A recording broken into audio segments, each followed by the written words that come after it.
que escribí hace tiempo y lo envié por WhatsApp a varios de mis amigos y pacientes más importantes. Y lo quiero compartir con ustedes. Es sobre los efectos negativos de la ira cuando es mal manejada. Decía Aristóteles, enojarse con cualquiera en cualquier momento es algo que cualquiera puede hacer, pero enojarse de la manera correcta en el momento apropiado es algo que solo un sabio puede hacer, solo una persona virtuosa puede hacer. Y por eso es tan importante entender los efectos negativos de la ira. Y como no quiero dejar nada a la memoria, en estos momentos sí me voy a dar el lujo de leerlo, como lo tengo aquí en mi celular. Dice, veamos los efectos negativos de la ira y cómo pueden afectarte si no sabes gestionarla. La ira continuada perjudica seriamente tu salud física. Te habrás dado cuenta de que al enfadarte te tensas físicamente, se contraen tus músculos y puede ser que incluso sientas que te falte el aire, ¿verdad? El esfuerzo que tiene que hacer tu cuerpo para acompañarte en esa emoción es un esfuerzo monumental. Así que imagínate qué puede pasar si la sometes a tu organismo, si sometes a tu organismo a esa activación monumental, monstruosa, con cierta frecuencia. En una revisión de estudios realizada por investigadores del Duke University Medical Center en Durham, Carolina del Norte, que es una de las universidades más serias, más científicas del mundo. Es famosa precisamente por la honestidad de sus investigaciones. No está politizada, no está ideologizada. Ellos platican a la gente, escriben las observaciones, los descubrimientos que hacen, sin cargarlos con ideologías. Por eso es tan valiosa esta información. Dicen los investigadores del Duke University Medical Center de Durham, Carolina del Norte, que se ha encontrado una elevación del 20% en el riesgo de enfermedad coronaria en aquellas personas que frecuentemente conviven con la ira y la depresión o tristeza profunda. Esto significa que incorporar el enfado intenso como una práctica habitual de tu vida puede incrementar el riesgo de que padezcas enfermedades cardiovasculares incontrolables. La ira aumenta la activación del sistema simpático, liberando masivamente hormonas conocidas como catecolaminas u hormonas del estrés, que al haber tantas se convierten en hormonas del distrés. Y recuerden que el estrés nos capacita para huir y defendernos, y el distrés nos paraliza. Es la base del miedo cerval que explicaba hace un rato.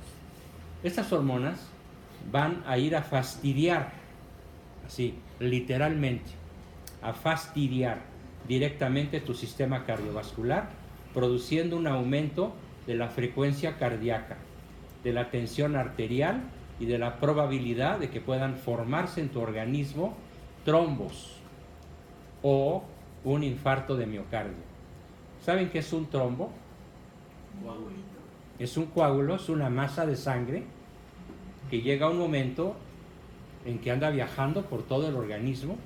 ¿Y qué tal si se encuentra por una arteria o una vena por la que no cabe?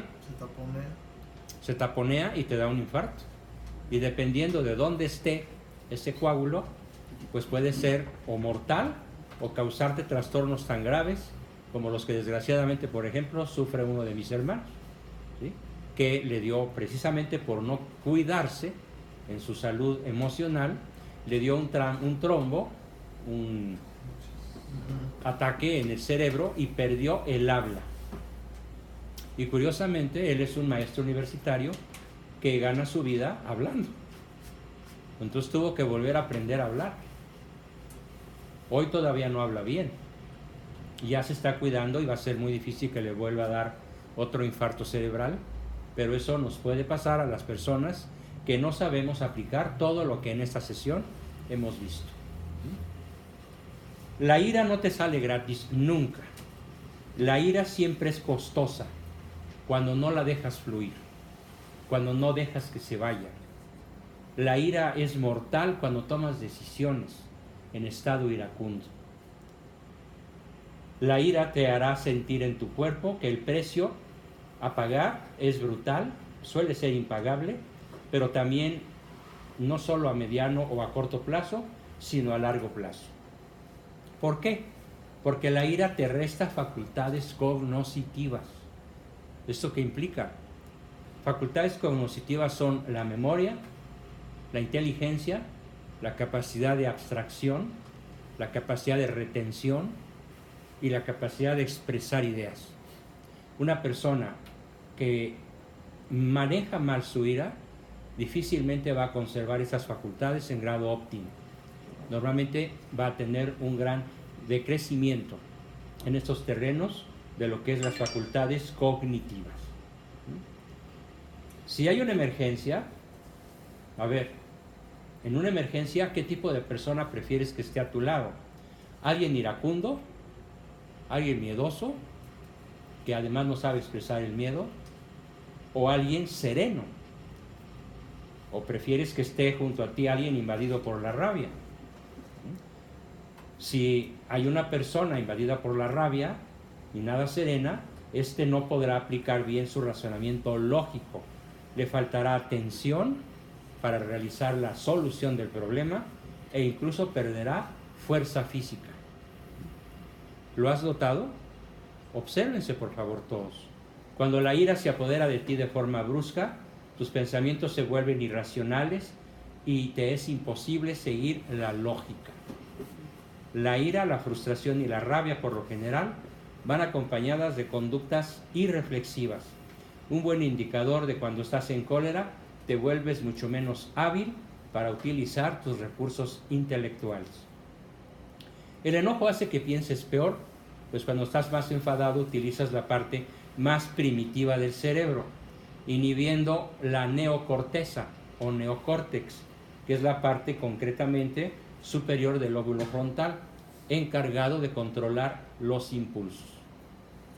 Es decir, que cuando la furia se apodera de ti, se activa tu zona cerebral más primitiva, lo que llamamos cerebro reptiliano, que es, por cierto, aprovecho para decirlo, lo que procura provocar en miles de millones de personas la música rock desde que se inventó en 1960 y tantos.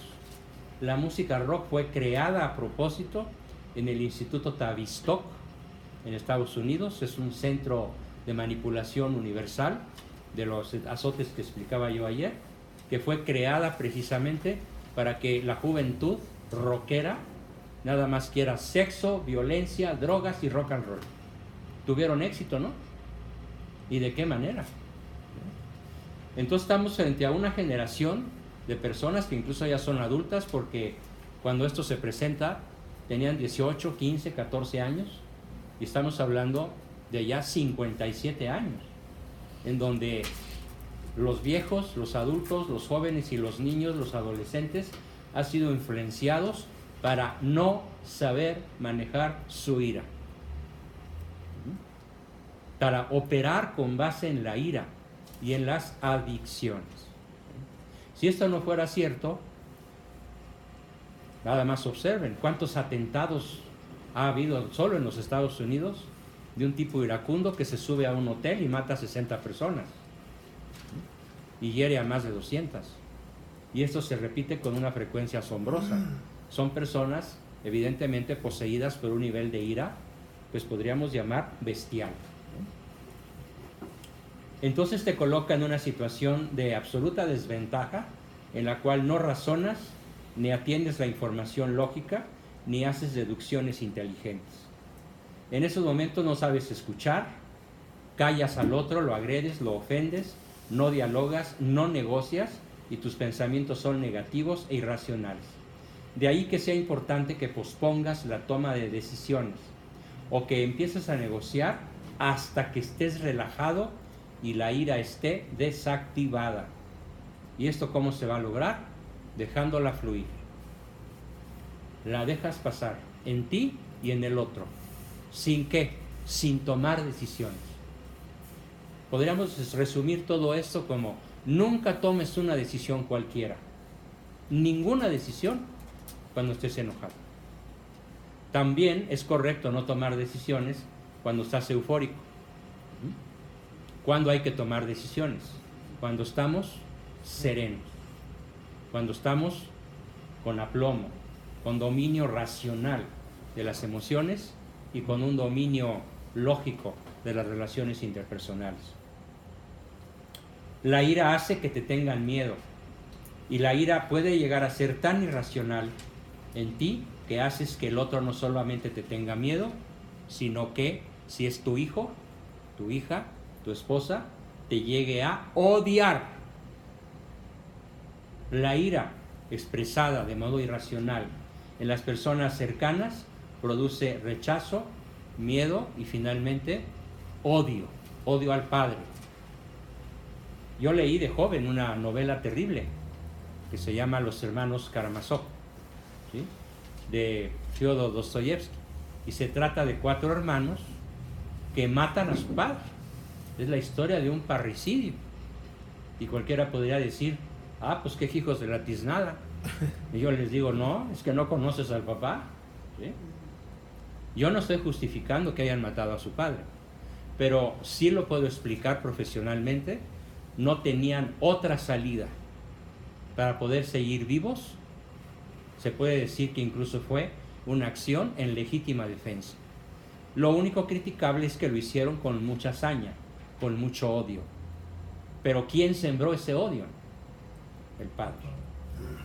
Yo propongo, que se pongan a analizar cuánto odio, cuánto rechazo, cuánto resentimiento han podido sembrar en sus familiares cercanos por la ira mal manejada, por los insultos, las palabrotas, aventar cosas, golpear puertas, dar puñetazos en las paredes o en los muebles, decir palabras groseras, veracruzanas, ¿no? Todas las cosas que decimos los mexicanos cuando estamos enfurecidos. ¿Qué es lo que va a provocar en una escala final? Odio en las personas a las que decimos amar. Podrás pensar que no es tu intención agredir o molestar. Estoy de acuerdo. Tal vez hayas estado conectándote o contestándote a ti mismo que solamente es una forma vehemente de expresarte, y que bien podría ser así, pero observa, por favor, si cuando expresas tu ira, los demás piensan eso. Los demás piensan que eres muy explosivo, agresivo o expresivo. ¿Qué piensan los demás? Agresivo. No van a decir: no, lo que pasa es que mi papá tiene un temperamento vehemente. ¿Sí? Déjalo, ya se le pasará. No. Sobre todo si es un joven, un niño, un adolescente, va a decir: papá me odia. Y eso que él siente es el sentimiento que va a proyectar en su padre o en su madre, ¿no? Porque a veces también las señoras tienen lo suyo, ¿no? La intención del iracundo no es que otros lo teman, pero los otros acaban haciéndolo, quizá porque les resulta más atractiva la idea de que no modulas tu ira, y como no modulas tu ira, pues entonces la conclusión de los demás es que como no tienes temor a las consecuencias, en realidad los odias, aunque esto pudiera no ser cierto. Si me siento intimidado por tu cólera, tenderé a huir de ti, procuraré evitarte, incluso en el caso de que me pidas algo y yo acceda a complacerte. Lo más probable es que lo haga por miedo a que te enojes si no te lo concedo. Y entonces, en vez de un acto hecho desde la libertad o con todo convencimiento, yo no hago lo que me propones por convicción. Hago lo que me propones para que no te enojes conmigo, porque temo que me quites tu afecto.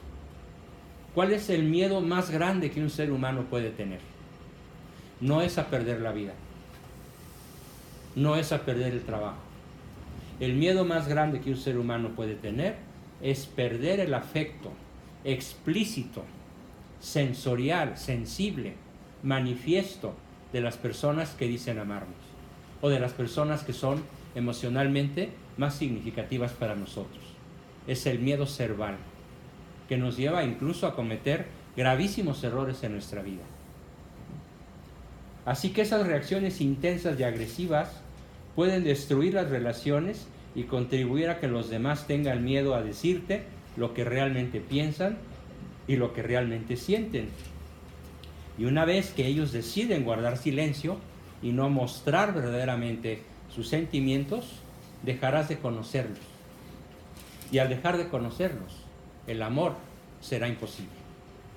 Porque el amor requiere ante todo conocimiento. Y la ira impide que te conozcan y que tú conozcas a los demás. Pone una barrera infranqueable al conocimiento interpersonal. Tus vínculos sociales, si eres iracundo, pueden perder autenticidad. Y el resto de la gente se siente cohibida e intimidada cuando explotas. Con ira nunca sabrás si te respetan o solo te temen. Nunca sabrás si te aman o incluso te odian. La ira extingue la comunicación y anula las posibilidades de amar y ser amado. Todo esto se ve reflejado cuando te dicen lo de las formas que tienes te pierden. Con esos modales has perdido la razón. Con esas palabrotas, ¿para qué quiero enemigos? Si contigo me basta, tú que te dices mi amigo o mi papá, mira nada más cómo me gritas, cómo me ofendes, cómo te enfureces conmigo. ¿Crees que alguien se fijaría en el sol o en el paisaje cuando se ha desatado un incendio? Imposible, ¿verdad? Cuando se ha desatado un incendio, el cerebro nos hace priorizar y desviar nuestra atención hacia lo urgente y lo llamativo. Y si detectamos un peligro, tendemos a ponernos a salvo, minimizando la percepción de todo lo demás.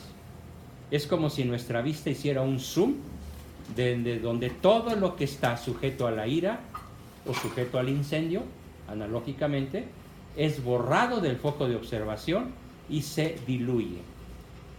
Tus formas de hablar iracunda nublan la vista del otro y la tuya y desenfocan el contenido. Cuando rompes a gritar, el que está a tu lado hace zoom en tu estado emocional, capta instantáneamente las formas de tu ira y desecha todo lo demás, aun cuando pudieras tener razón. Tú puedes transferir el mejor mensaje, la mejor idea, tener toda la razón. Si lo dices de manera iracunda, ¿en qué se fijará el otro? En el incendio, en tu ira. No se fijará en tu idea, por valiosa o verdadera que sea. Solo se fijará en la ira y desechará todo lo demás. El fuego no deja ver nada más y tus formas anulan el mensaje que querías ofrecer. La comunicación queda bloqueada y lo que querías transmitir pierde fuerza y valor y credibilidad. Permites que el receptor, tu esposa, tu hijo, tu socio, tu empleado, tu subordinado, el receptor tenga motivos suficientes para invalidar tu opinión, descalificar tu persona e incluso dejarte hablando solo o incluso llegar al odio y en algunos casos, como en el caso de los hermanos Karamazov, asesinar a su propio padre. Si crees que no es así, observa cómo el receptor o se ha desconectado de la conversación o se ha inhibido por el miedo. Y la ira originará más ira. Aunque tu cólera puede provocar miedo, como lo hemos señalado, también puede generar, según con quien topas y las circunstancias en las que él está y tú, más agresividad. Violencia engendra violencia. La ira engendra más ira. La rabia llama a la rabia y puedes encontrarte al otro lado a alguien que se enciende tan rápidamente como tú, llegando a un conflicto en el que puede haber daños colaterales o terceros que salgan perdiendo no solo la salud, sino la vida, o el matrimonio, o la familia, por no manejar, como lo hemos expuesto, la ira y las emociones colaterales del miedo y la tristeza. Así que ante una amenaza, reaccionamos huyendo o atacando. Y esta segunda opción convierte el diálogo en una escalada de agresividad, en un círculo vicioso, del cual es muy difícil salir una vez que se ha abierto la veda de los disparos en ambos lados. Conclusiones y propuestas. En definitiva, una ira mal gestionada produce efectos devastadores en tu salud física, emocional y social, porque puede perjudicar irreversiblemente tus vínculos y volverlos nulos para siempre. Luego, si tú te desgastas, tu cuerpo se resiente, tus habilidades cognitivas para negociar o hacerte entender se disminuyen y los otros o te temen y te rechazan o tienes muchos motivos para aprender a gestionar esta emoción. Si crees que la ayuda de un profesional en esta materia puede ayudarte, consulta. Bueno, para eso estamos aquí. Te dejo entonces con estas reflexiones.